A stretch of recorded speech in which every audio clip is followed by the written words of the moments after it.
प्रशांत जी, जरा सबसे पहले तो आप अपना अनुभव साझा करिए। सबसे पहले क्या कुछ रहा कुंभ का, लबो लुआब अनुभव कैसा रहा पुलिस का? कुंभ समाप्त हो जाने के बाद से तो मैं यही कहूँगा कि जो असंभव को संभव करने की जो की बात है वो चरितार्थ हुई है। और हमारी टीम ने जो टारगेट्स हमने सेट किए थे कुंभ के पहले, उसको भी एक्सीड करके और एक ऐसे रिजल्ट्स दिए हैं और ऐसे मापदंड सेट किए हैं क्राउड मैनेजमेंट के, सेफ्टी एंड सिक्योरिटी के, सर्विलांस के, जो आज तक मुझे नहीं लगता है कि कहीं इस तरह का मॉडल प्रयोग में लाया गया होगा। और आने वाली जो जनरेशन्स हैं, जो पुलिसकर्मी हैं, वो इन चीज़ों का अध्ययन करेगी और इन चीज़ों को रेप्लिकेट करने का प्रयास करेगी। और हमारे लड़कों ने और हमारी जो ग्राउंड ज़ीरो पर टीम थी, उसने मिशन इम्पॉसिबल को भी अचीव किया है।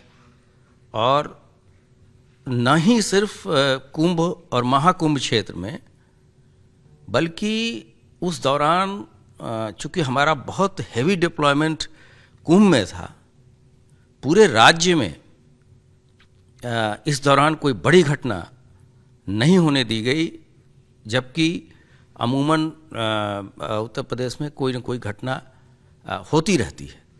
तो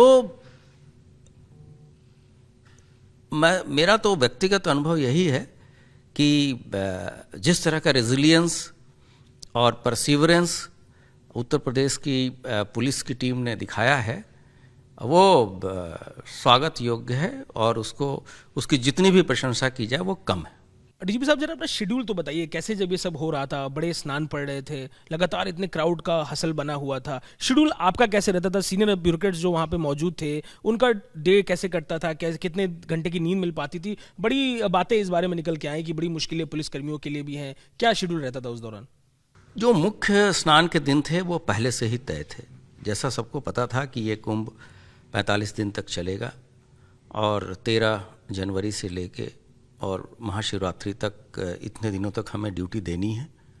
और इसके अतिरिक्त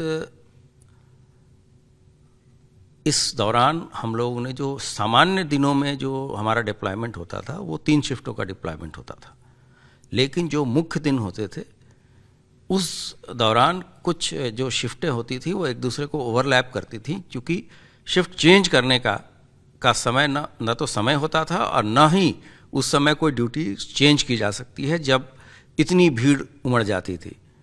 तो इसके लिए भी पहले से रिहर्सल किया गया। हम लोगों ने अपने स्टाफ की ट्रेनिंग कुंभ शुरू होने के लगभग 2-2.5 महीने पहले से शुरू कर दी थी। आपने देखा होगा कि हमारे जवान इस दौरान केवल एक रस्सी, लाउड हेलर और सीटी के द्वारा इन्होंने 66 करोड़ से अधिक श्रद्धालुओं को श्रद्धा की डुबकी लगाकर वापस अपने गंतव्य तक भेजा है। ये अपने आप में एक रिकॉर्ड है कि पूरे कुंभ में पुलिस मिसबिहेवियर की कोई शिकायत नहीं हुई। इस दौरान ऐसी व्यवस्थाएं कराई गई थी, हम लोगों ने सर्विलांस की ऐसी व्यवस्था कराई थी तथा केंद्रीय एजेंसियों के साथ इस तरह का हमारा समन्वय था कि हम लोगों ने कोई भी घटना छोटी से लेकर बड़ी तक नहीं होने दी गई। एक दुर्घटना अवश्य एक दिन हुई थी, उसको भी हम लोगों ने बहुत ही तत्परता के साथ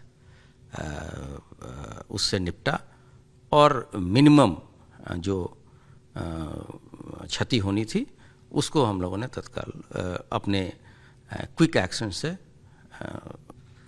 बचाया। सर, आपने बात बिहेवियर की ये भी बड़ी चर्चा का विषय था, क्योंकि कुंभ में ना केवल नॉर्थ इंडियंस आए थे बल्कि देश के अलग अलग हिस्सों से लोग आए थे, और जो क्राउड मैनेजमेंट में बड़े एग्जीक्यूशन में सिपाही तमाम जो लोग मौजूद थे, क्या ट्रेनिंग उनके बिहेवियर को लेकर दी गई थी? क्योंकि जो पुलिसकर्मी अपनी लाठी के लिए, अपने तमाम तरीके के हथियारों के लिए जाने जाते हैं, अपने काम के एग्जीक्यूशन के लिए उनका एक तरीका है बात करने का, वो पूरे डिफरेंट बिहेवियर से दिखाई दिए। इसकी बड़ी चर्चा रही। तमाम जो खोया पाया केंद्र थे वहाँ पर लोग खोए, उनका अनुभव बाहर निकल के आया कि पुलिस ने इतनी मदद की। क्या वो पूरा मॉड्यूल था? कैसे ट्रेनिंग की प्लानिंग हुई? क्या ये पूरा प्लानिंग था सर? बहुत पहले से ही, जैसा मैंने कहा कि जब हम अपने इस ड्यूटी के लिए प्रिपेयर कर रहे थे, तो हम लोगों ने केवल वैसे लोगों की ड्यूटी यहाँ लगाई थी जो कि इच्छुक लोग हों, क्योंकि भारी संख्या में यहाँ और लंबे समय तक यहाँ ड्यूटी देनी थी, और वेदर कंडीशंस भी उस समय बहुत ही ठंड का मौसम था। तो केवल जो लोग इच्छुक थे उन्हीं को भेजा गया, और उन लोगों की लंबी ट्रेनिंग सॉफ्ट स्किल्स के बारे में, उनके बिहेवियर के बारे में, जो ऑल ओवर कंट्री में जितने भी पूरे देश में विशेषज्ञ इसके उपलब्ध हैं, उनको बुला के हम लोगों ने अपने स्टाफ को बताया, उनको उनकी जिम्मेदारियों के बारे में अवगत कराया, और इसका क्या रेमिफिकेशंस है, मतलब कि इसके क्या, अगर उनका एक छोटा सा भी मिसबिहेवियर या मिस हैंडलिंग विभाग को, प्रदेश को और देश को किस तरह से इम्पैक्ट करेगा, इसका बोध कराया गया। और इस पे हमारे सभी स्टाफ के लोग खरे उतरे। आपने देखा होगा, चाहे वो बार बार लोगों को बताना हो कि आप किस रास्ते से जाएं, अभी आप वेट करें। ऐसे भी क्षण आए जब लोग उद्वेलित होकर उनके साथ धक्का मुक्की भी कर रहे थे, फिर भी जवानों ने कभी भी अपना आपा नहीं खोया। और साथ ही साथ जो लोग बिछड़ जा रहे थे, 30 से 35 हज़ार तक की संख्या है जो लोग पिछड़े थे, सबको एक एक उनके परिवारीजनों से मिलवाना। ऐसे भावुक क्षण जब कोई बच्चा अपनी माँ से मिलता है, या ऐसे भी क्षण आए जब हमारे पुलिस के कर्मियों ने वृद्ध लोगों को अपने पीठों पे भी लाद के संगम तक की डुबकी लगाई। तो ये सभी चीज़ इसका परिणाम है कि जो हम लोगों ने इनको एक टास्क दिया था और इनमें एक ड्यूटी और सेवा की भावना जागृत की थी, उस पर वे पूरी तरीके से सफल उतरे। इतना बड़ा पुलिस डिप्लॉयमेंट सर प्रयागराज में था, उसके बाद भी लॉ एंड ऑर्डर सुचारू रूप से पूरे प्रदेश में चलता रहा। न्यू ईयर से लेकर हमने लगभग मार्च की स्टार्टिंग में हम खड़े हैं। क्या लोकल लेवल पे, क्योंकि इतना बड़ा डिप्लॉयमेंट था तो हर जिले से पुलिस बड़े पैमाने पर गई थी, क्या आपने लोकल एग्जीक्यूशन किया था कि लोकल लॉ एंड ऑर्डर भी ठीक रहा? क्या प्लानिंग थी उसके लिए? हाँ, ये आपका बहुत अच्छा प्रश्न है, क्योंकि कुंभ का जो डिप्लॉयमेंट था वो बहुत सारे प्रदेशों से अधिक जो नफरी है, जिनकी सैंक्शन स्ट्रेंथ है, उससे ज़्यादा की संख्या में लोग केवल कुंभ में ही लगाए गए थे। लगभग 50,000 पुलिस बल का डिप्लॉयमेंट किया गया था, और इसके लिए हम लोगों ने कुछ केंद्रीय पुलिस बल भी उपलब्ध कराया गया, लेकिन सिविल पुलिस कंपोनेंट हम लोगों ने पूरे अपने प्रदेश से ही दिया था। और इसके लिए हम लोगों ने, हमारे जो फील्ड के अधिकारी थे प्रयागराज के अतिरिक्त, उनको भी सेंसिटाइज किया था, और वो भी पूरी तरीके से कटिबद्ध थे। इस दौरान हम लोग किसी तरह की कम नफरी के साथ भी हम ड्यूटी चलाएंगे, और बहुत ही अनुकरणीय मॉडल अन्य जनपदों ने भी पेश किया, जब वहाँ के सभी एसपी से लेके कांस्टेबल तक लोगों ने पूरे रोड की सुरक्षा, जब भारी संख्या में लोग अचानक उमड़ने लगे कुंभ के लिए, तो उनको व्यवस्थित करना, उनको होल्डिंग एरिया में रोकना, उनके लिए जिला प्रशासन के साथ मिलकर खाने इत्यादि की व्यवस्था करना, और उनके आवागमन के रास्ते को बेहतर से बेहतर बनाना, ये उपयोग किए गए थे। मुख्यमंत्री के एग्जीक्यूशन को लेकर भी काफ़ी चर्चा थी सर, क्योंकि हमने देखा देर रात तक मीटिंग चलती थी। बड़े स्नान के दिन तो वो तड़के सुबह ही जग कर बैठ जाते थे, आपकी तस्वीरें भी उनके साथ दिखाई देती थी। तो उनकी लीडरशिप में क्या पार्टिसिपेशन रहा, कैसे चैलेंजेस रहे, क्या पार्टिसिपेशन उनकी तरफ से रहा? सीएम की लीडरशिप में कैसे सहयोग मिला आप लोग को?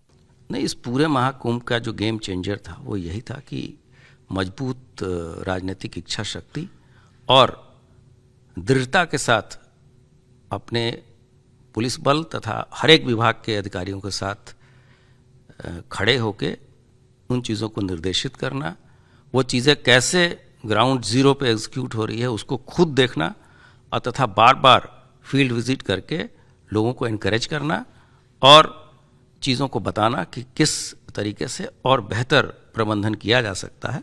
मुझे लगता है कि इन तीनों चीज़ों के कारण ही हम लोग दिन रात हम लोगों ने परिश्रम किया और सभी विभागों ने मिला। और सबसे जो अच्छी बात ये थी कि हमारा जो अंतर विभागीय समन्वय था वो रियल टाइम और सीमलेस था, केंद्रीय एजेंसियों के साथ, चाहे स्टेट की एजेंसियों के साथ, स्टेट के डिपार्टमेंट्स के साथ, रेलवे के साथ, ट्रांसपोर्ट डिपार्टमेंट के साथ, स्वास्थ्य कर्मियों के साथ, स्वच्छता कर्मियों के साथ।